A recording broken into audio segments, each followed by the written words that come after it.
Tengo que admitir que no soy muy bueno en economía, tampoco con el mundo de las finanzas. Su complejidad se me hace muy confusa, pero tal vez ese sea el punto. Tal vez haya sido diseñada así para la persona promedio. Del mismo modo en que fue conveniente para la Iglesia Católica mantener la Biblia en una nube de misteriosa confusión para que no cualquier persona pudiera entenderla y así convertirse en los guardianes de la información y de ese modo lograr sus propósitos. Tal vez así de ese modo les convenga a los banqueros del mundo el mantenernos en la ignorancia de lo que ellos traman. Recordemos la frase del autor anónimo de Armas silenciosas para una guerra tranquila, el cual dijo: los contadores pueden ser reyes si las personas se mantienen en la ignorancia de la metodología de la contabilidad. En las siguientes dos partes quiero subrayar cómo nuestros mercados y sistemas bancarios son mucho más manipulados de lo que podríamos imaginar y que la mayoría de las cosas que pasan en ellos no son casualidad, sino que son planeadas. En su libro El venidero Armagedón económico, el cual recomiendo, David Jeremiah escribe acerca de algunas cosas desconcertantes que sucedieron en las secuelas de la crisis económica del 2009. Dijo que las instituciones fallidas tales como Bank of America, JP Morgan, Citibank y Goldman Sachs se las arreglaron para pagar los miles de millones de dólares en fondos de rescate que debían antes de lo planeado. Luego, sorprendentemente, en la primera cuarta parte del año 2010, ni uno de estos gigantes bancarios registró una pérdida, una hazaña prácticamente imposible, equivalente a 4 equipos de fútbol ganando enfrentamientos el mismo día por la misma cantidad de goles hechos al mismo momento en el juego. ¿Cómo pudo haber sido posible tal sorprendente giro radical? ¿Fue algún tipo de manipulación? Algunas personas sospechan que se trató de un suceso planeado. Y continúa diciendo: también notamos el extraño caso del milagro que ocurrió durante la rápida caída del mercado de valores al principio de mayo del 2010. Si eres un observador de los mercados, puede que hayas sufrido una combinación de apoplejía y angina cuando el mercado de valores sufrió una devastadora caída para rebotar como si hubiera tenido atada una banda de elástico ese mismo jueves. Llámalo comprar por pánico, caída libre, corrección de mercado o lo que quieras. La empresa Dow Jones publicó la pérdida del mismo día más alta desde el colapso de 1987, después de las 2:30 de la tarde. En solo 5 minutos, el Dow bajó de 400 a 800 puntos y continuó perdiendo hasta casi 1.000 puntos en esa caída precipitada. A las 2:40 de la tarde, el descenso se detuvo con un curioso y sorprendente tirón, como si la banda de elástico hubiera alcanzado su punto de máximo estiramiento y ahora quien estaba atado a ella hubiera sido rápidamente proyectado hacia la cima. Para las 3:40 de la tarde, el Dow recuperó 383,17 puntos en una recuperación casi milagrosa que ocurrió en menos de una hora. ¿Se trató de un milagro financiero? Tal vez no. Parecería que hubo una intervención por parte de un comité actuando detrás de la escena.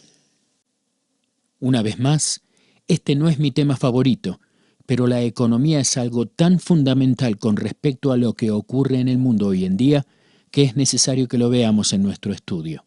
Tratemos de entender el contexto de nuestro estudio haciendo un relato cronológico de los acontecimientos. En el año 1790, durante la Revolución Francesa, un hombre llamado Mayer Rothschild vivía en Frankfurt, Alemania, lugar que, como recordamos, fue también el lugar de nacimiento de los Illuminati. Se ha sugerido que la familia Rothschild fue la fuente financiera de Adam Weishaupt. Ellos adquirieron una inmensa fortuna prestándole dinero a la realeza, especialmente al príncipe William IX de Hesse-Hanau. Ellos descubrieron que prestarle dinero a la monarquía era mucho más lucrativo que prestarle a los individuos.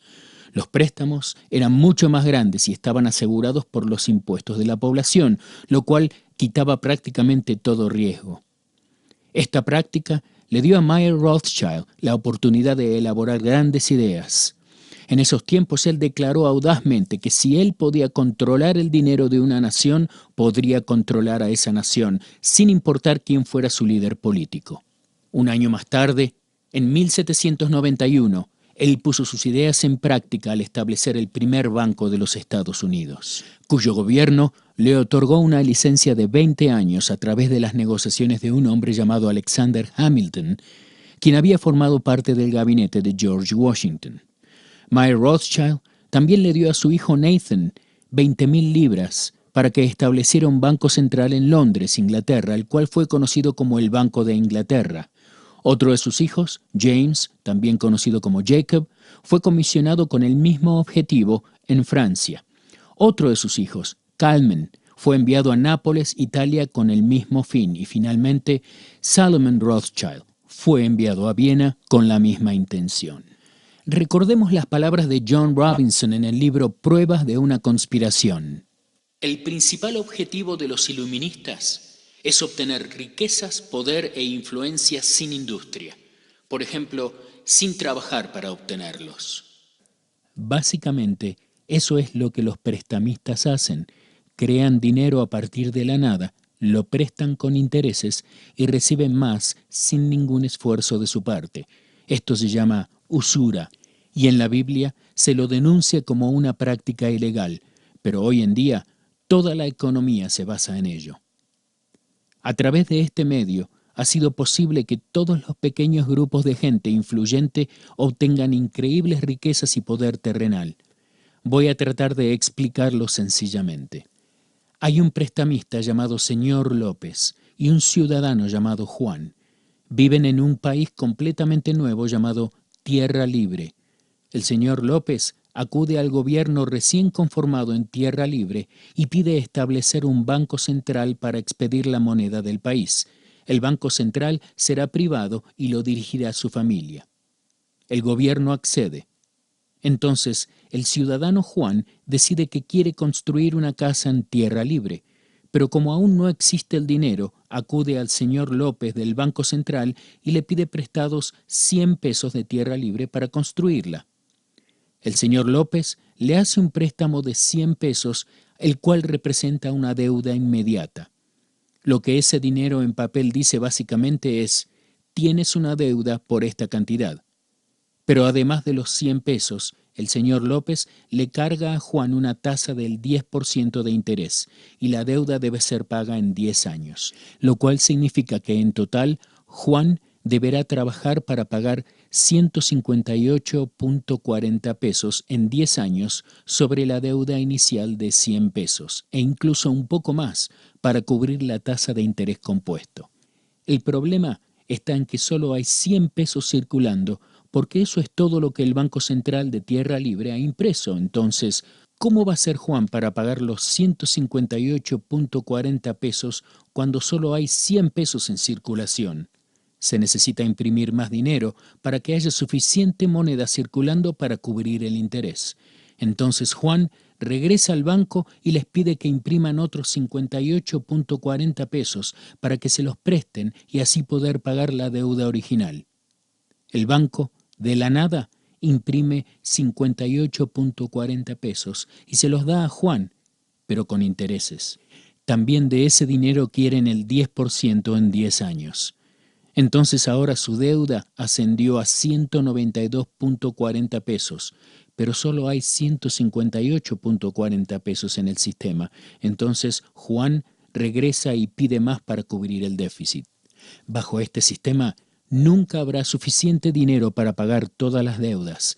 Esto mantiene a Juan en un estado continuo de deuda con el banco. La única manera en que Juan puede cubrir sus pagos es si el banco le presta más, lo que lo pone en más deuda.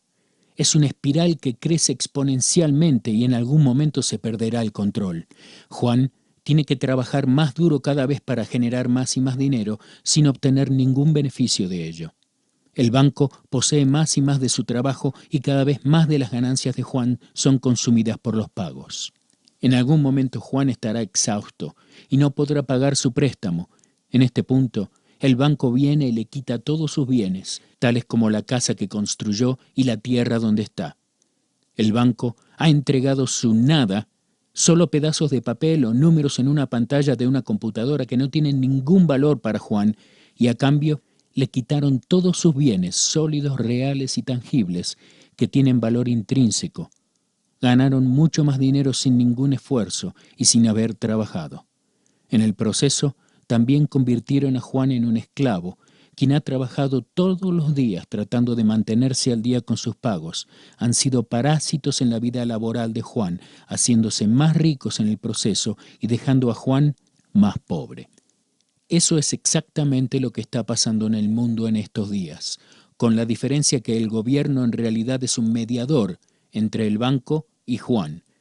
Suponiendo que nosotros somos Juan, el pueblo, los gobiernos piden dinero prestado a los bancos centrales, cuyos dueños son instituciones privadas que le cobran al gobierno un interés por el privilegio de poder pedirles dinero prestado.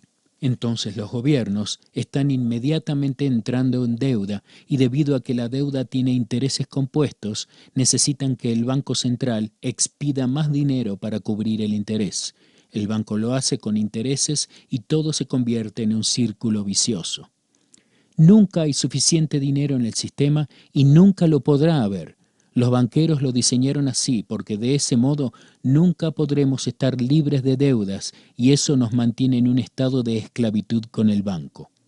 El gobierno les cobra a sus ciudadanos más y más impuestos para tratar de cumplir con los pagos de los intereses al banco, lo que significa que los ciudadanos tienen que trabajar más duro con cada vez menos recompensas personales.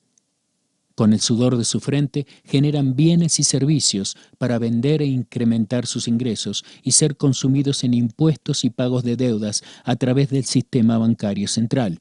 Los ciudadanos se empobrecen y esclavizan y el Banco Central crece en riquezas. Se crea así un sistema de dos niveles, como el propuesto por Platón. Los que están en la cumbre se hacen más ricos, el resto se empobrece más.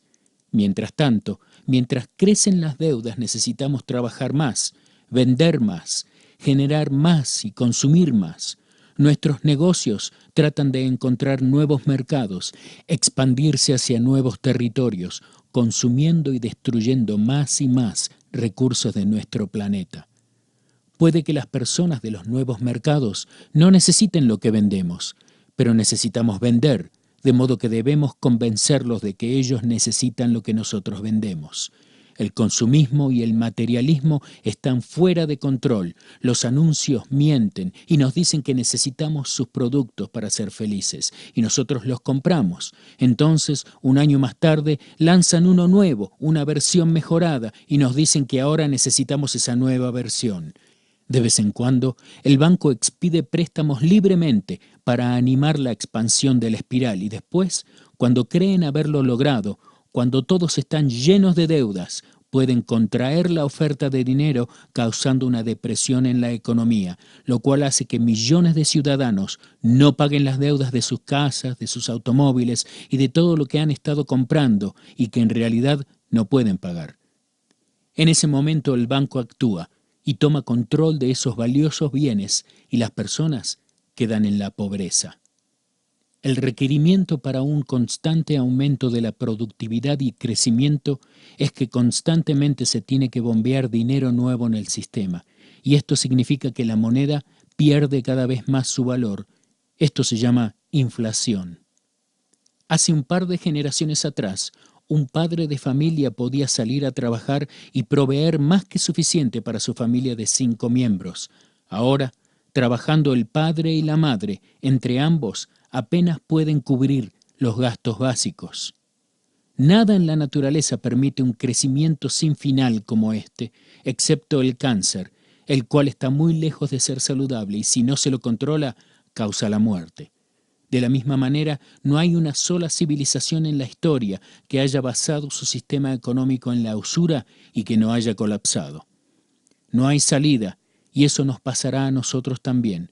Nuestro completo sistema económico se dirige hacia un gran colapso, y cuando ocurra, los elitistas con dinero saldrán y recuperarán los recursos valiosos y consolidarán los bienes globales en manos de unos pocos. Esto creará un sistema de dos niveles y también creo que nos llevará hacia un nuevo orden mundial. ¿Recuerdan el pasaje en Mateo 21 cuando Jesús llega al templo y encuentra a los prestamistas de dinero ahí? Ese fue el momento de mayor enojo documentado en la historia de Jesús. Él volteó las mesas y echó a los prestamistas del lugar diciendo que era una madriguera de ladrones. Eso es la usura, un robo. En Proverbios capítulo 22, verso 7, la Biblia dice: el rico domina a los pobres y el deudor es esclavo del acreedor. Todos somos esclavos del Banco Central. Es por eso que pagamos impuestos por todo. Nuestro gobierno también es esclavo de esos banqueros. Ellos formaron un gobierno oculto, tal como alardeó Mayer Rothschild. Bajo este sistema, la democracia es una ilusión. La mayoría de nosotros tenemos que cumplir con los pagos mensuales de nuestros automóviles, de nuestras hipotecas, o hemos utilizado crédito para efectuar alguna mayor compra. Se nos dice que los estadounidenses pagan más impuestos que los esclavos del siglo XIX y que los esclavos medievales. Si el que toma prestado es esclavo del que presta, ¿alguno de nosotros es verdaderamente libre? ¿O acaso hemos llegado a amar nuestra servidumbre porque es lo más cómodo, tal como Aldous Huxley sugirió que lo haríamos? He tratado de explicarlo lo mejor posible según mi entendimiento, pero como dije, la economía no es para nada mi fuerte, de modo que los invito a que investiguen acerca del significado de la usura y cómo opera en relación con una economía nacional.